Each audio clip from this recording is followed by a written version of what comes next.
Bapak dan Ibu semuanya, selamat sore. Saya Reza Aswin. Kita ketemu lagi di Klinik Forex yang temanya adalah harga tidak sesuai harapan. Bapak dan Ibu, webinar ini disupport oleh DTMX. Oke, sebelumnya kita adain disclaimer dulu ya.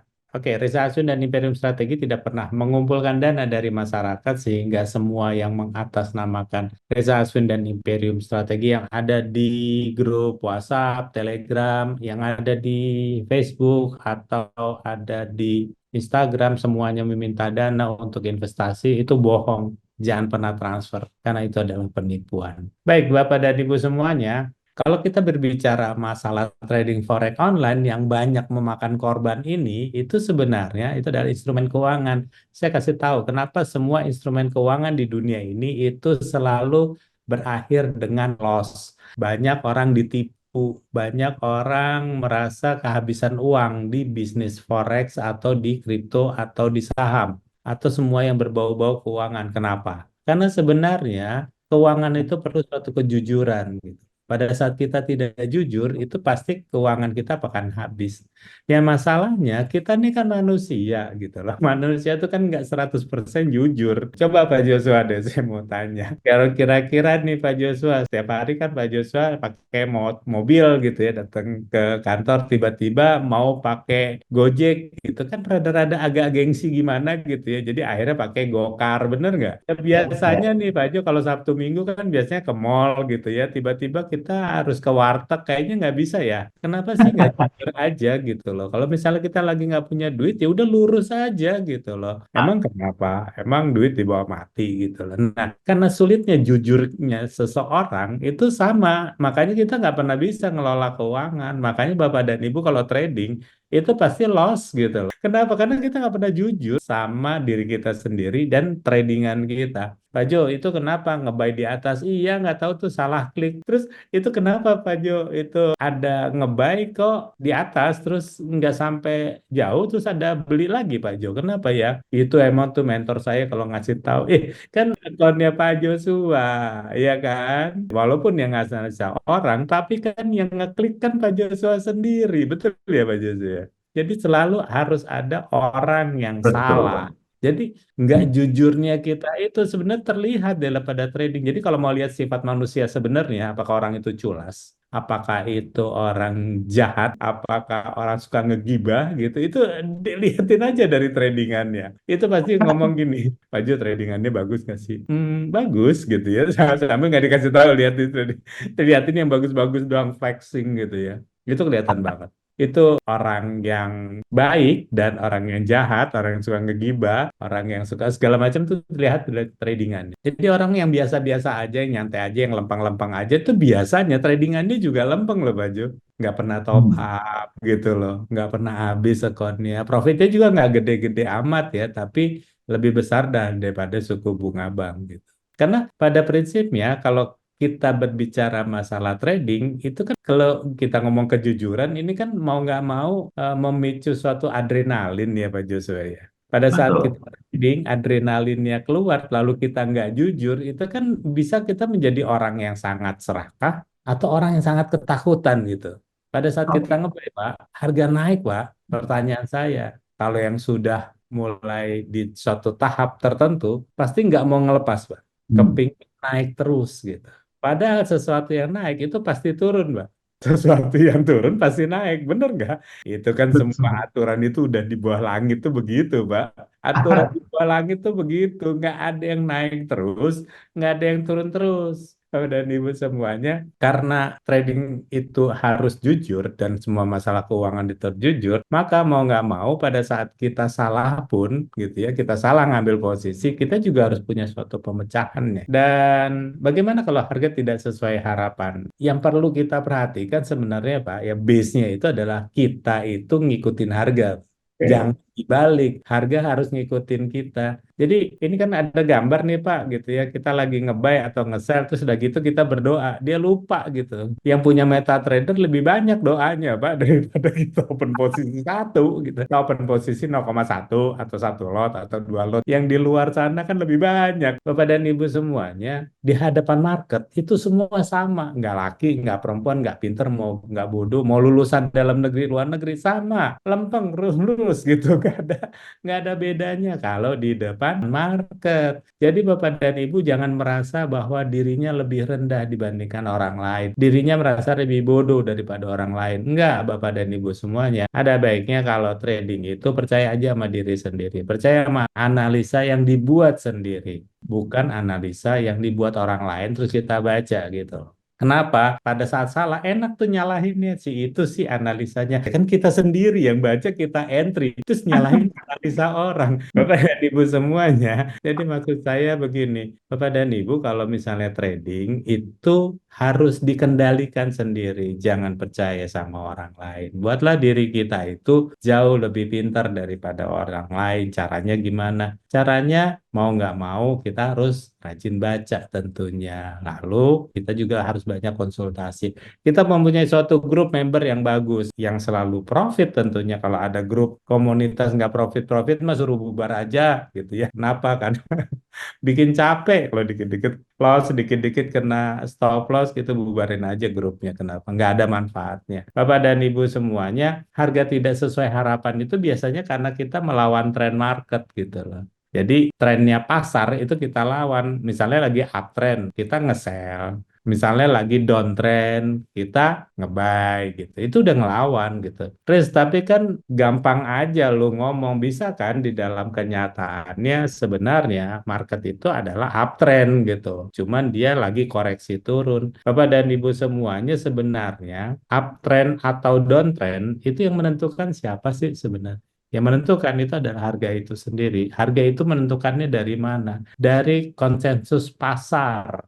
Bapak dan Ibu semuanya, kalau kita berbicara masalah konsensus pasar, kita akan berbicara penggeraknya itu siapa. Nggak lain, nggak bukan bank sentral, government, pengusaha ekspor, impor, bank devisa, dan spekulan. Itulah adalah penggerak-penggeraknya gitu loh. Jadi kalau mengatakan bahwa, oh ada big boys gitu, oh ada pemain besar yang masuk. Saya cuma mengatakan, hello, siapa pemain besar? Emang sebesar apa sih lu main? Lo bisa bayangin nggak? Forex itu marketnya itu 9 triliun US dollar gitu loh. Satu hari 24 jam 9 triliun US dollar. Itu 1 triliun rupiah aja banyak loh, Pak. 9 triliun US dollar. Siapa yang berani ngegerakin? Perbankan mana yang bisa ngegerakin? Nggak ada yang bisa gerakin, bos. Jadi kalau ada yang ngomong big boys, oh iya, oke gitu. Saya cuma mengatakan bahwa siapa yang bisa gerakin. Kalau dia bisa gerakin pasar, tentunya dia jadi trendsetter dong. Dia menjadi sebagai pemicu dong.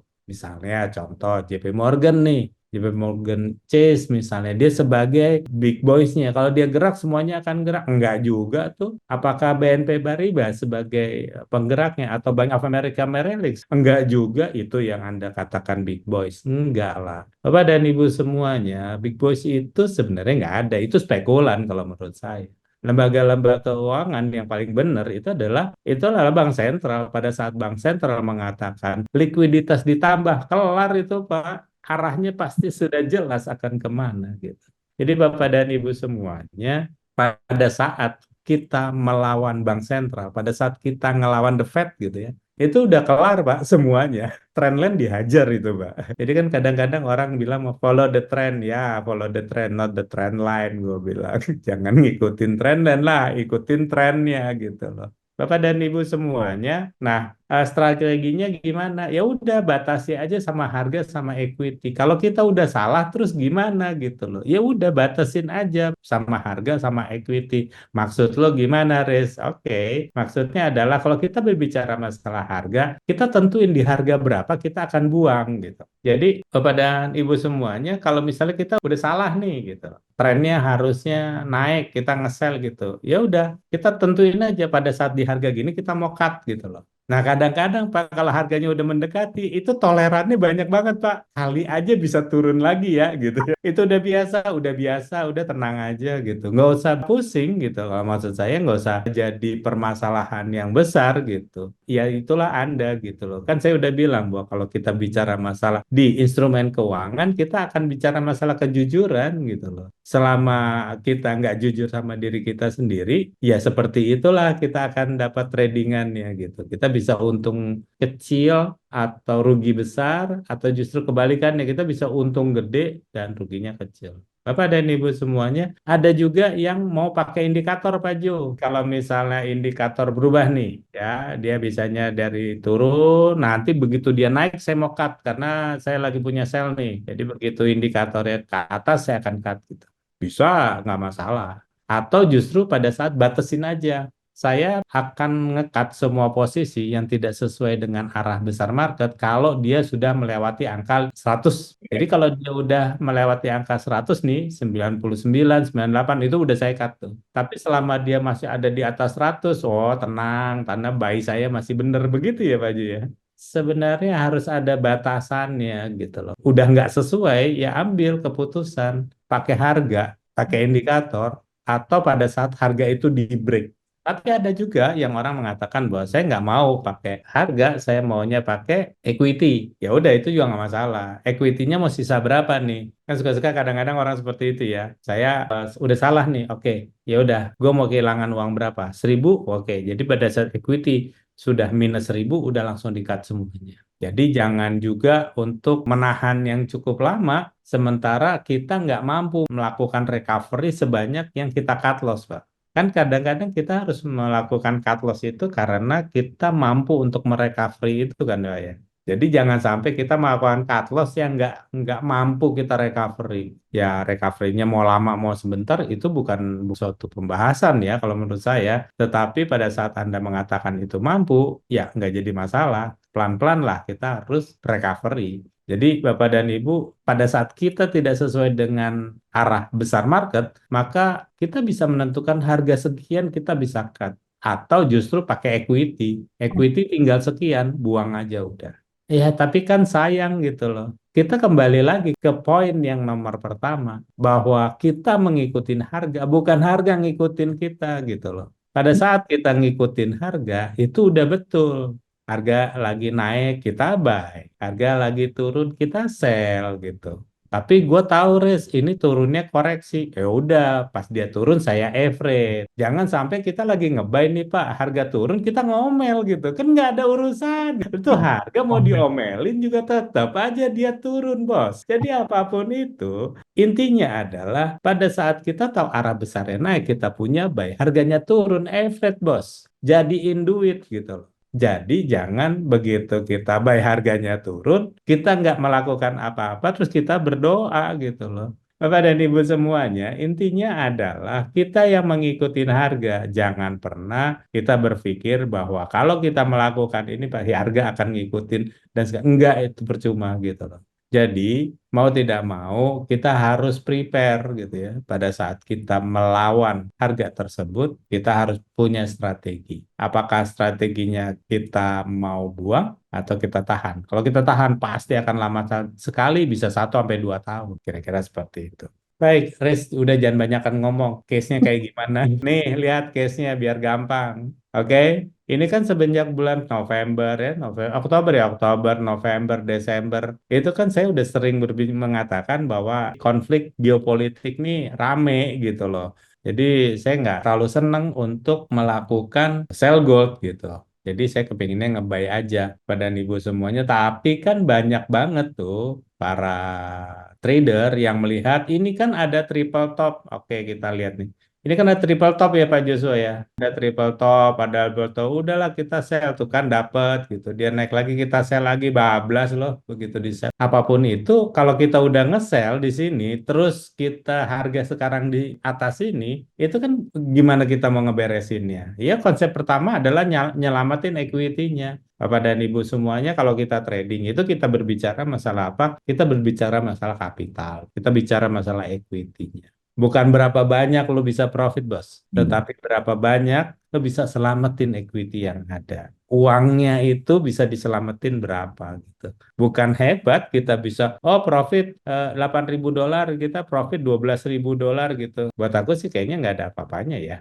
Pada saat kita nggak bisa jaga equity kita gitu. Pak dan Ibu semuanya itu yang penting. Lalu setelah itu baru dipikirin pada saat, kan kita punya sell nih di gold, lalu harga naik, pas dia turun sampai di berapa kita mampu untuk recovery itu, udah cut aja semuanya. Ini dengan catatan ya, dengan catatan memang arahnya naik gitu. Tapi kan suka ada trader yang punya pandangan lain bahwa arahnya mau turunnya nggak apa-apa juga gitu loh. Ya kan bebas-bebas aja, ini kan negara Indonesia gitu. Yuk mau ngomong goldnya mau di sell boleh, goldnya mau di buy boleh, itu kan akun Anda gitu. Nggak juga harus ngikutin apa yang saya katakan, nggak juga gitu. Tapi maksud saya pada saat harga tidak sesuai dengan harapan, maka ada beberapa langkah yang harus diambil. Yang pertama adalah kita pikirin berapa besar kita harus recovery. Mampu nggak? Kalau mampu ya udah cut aja. Lalu misalnya nih, harga udah sampai di level 20-20 gitu. Kita mau buang semua open posisi, ya udah sampai di situ clear, buang semuanya. Tapi kalau nggak ada gimana, Riz? Kalau nggak ada, dia naik lagi di atas 2100, buang lagi semuanya. Jadi semuanya itu harus ada plan.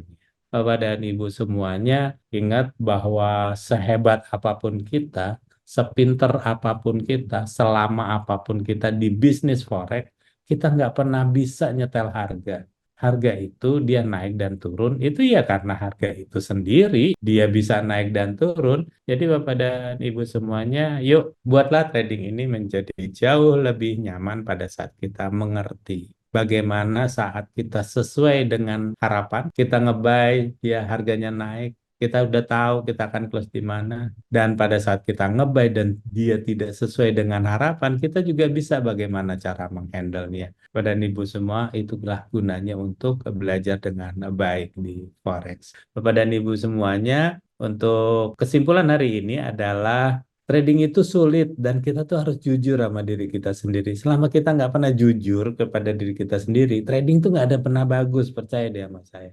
Kenapa? Karena pada saat kita trading itu kita butuh suatu yang kalau kita salah ya udah kita harus ngaku salah di hadapan market gitu loh. Harus dibuang ya buang aja, cut loss aja. Atau jangan bersifat kayak cheating gitu loh, Pak. Cheating kan gini, Pak. Gini nih Pak Jo, pokoknya nih Pak Jo, kalau harganya naik sampai ke 2180, saya mau close nih Pak Jo gitu. Dah, anggap aja lah saya rugi gitu ya. Ini pas geran naik, nggak jadi Pak Jo, coba kita naik deh 2200 lah. Kok bisa 2200? Itu tuh yang gitu-gitu tuh pas harganya balik, itu pasti. Kenapa Forex itu atau saham nggak cocok untuk semua orang? Karena nggak semua orang jujur sama dirinya sendiri. Perkataan saya ini benar apa enggak, tapi goibnya di dalam instrumen keuangan itu kuncinya adalah kejujuran. Selama kita jujur sama diri kita sendiri, tradingan pasti bagus, percaya deh. Pada saat kita banyak ribet, ya